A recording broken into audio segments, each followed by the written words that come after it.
OmniSite's goal as we implement callout diversification is to ensure that no customer misses an alarm.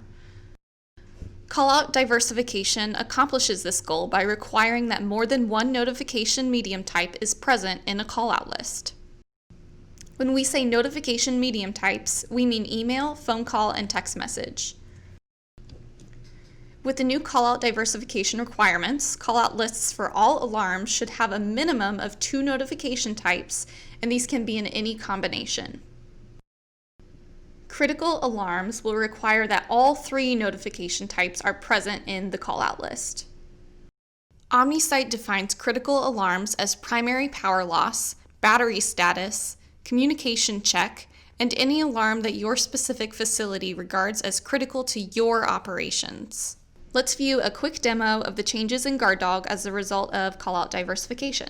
When I log into GuardDog and go to Setup and Callout Lists, you'll immediately notice there's a message detailing the callout diversification changes as indicated here in the green box. These messages and reminders will appear throughout GuardDog to remind you of the new requirements. Now, let me demonstrate what happens when I update my critical alarm callout list. Currently, I only have 2 mediums of notification in my callout list, which are SMS, text message, and phone. Because it is a callout list that is tied to my critical alarms, I must add the 3rd notification type of email. Until I add email, the reminder message highlighted here in green telling me which notification type is missing will still be present. If, for example, I add a new recipient to this callout list, but it is not the required missing notification type of email, the reminder message will still be present. When I do add the missing notification type of email, the message will disappear as shown, and I will know that my critical alarm callout list meets the requirements for callout diversification. Please be reminded that with callout diversification, all callout lists should now have a minimum of 2 notification types, but critical alarms must have all 3, as I have just demonstrated. Let's briefly review what OmniSite defines as a critical alarm by visiting the device setup page.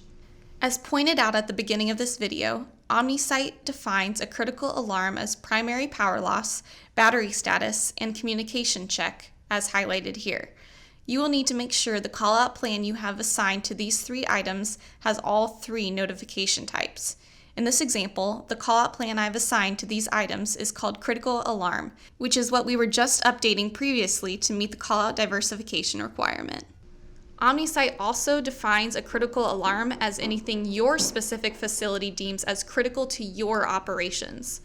For the purpose of this example, I have also assigned my critical alarm callout plan to high wet well level. In your case, you might have more alarms that you deem critical and should therefore make sure they are tied to a callout plan that contains all 3 notification mediums.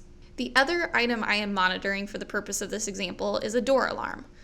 While this alarm is important to me, it is not critical to my facility's operations, so I have it assigned to a different callout plan called Alarm, which does have at least 2 notification mediums to meet the callout diversification requirements.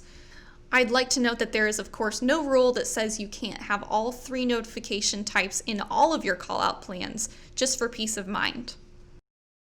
In summary, callout diversification will mean that some customers need to make changes to their callout lists, as I have demonstrated, while other customers may find that they have already been using callout diversification and therefore do not need to take action. Whichever situation you are in, we invite you to take this opportunity to review your recipient library and update information or remove any persons who should no longer be in your library. If you do not make these requested updates to your callout lists, existing callout lists will continue to function normally. However, we will continue working with you to ensure that all of your callout lists are updated to meet the new callout diversification requirements. If you have any questions about callout diversification, our team will be happy to assist you. Thanks in advance for your cooperation.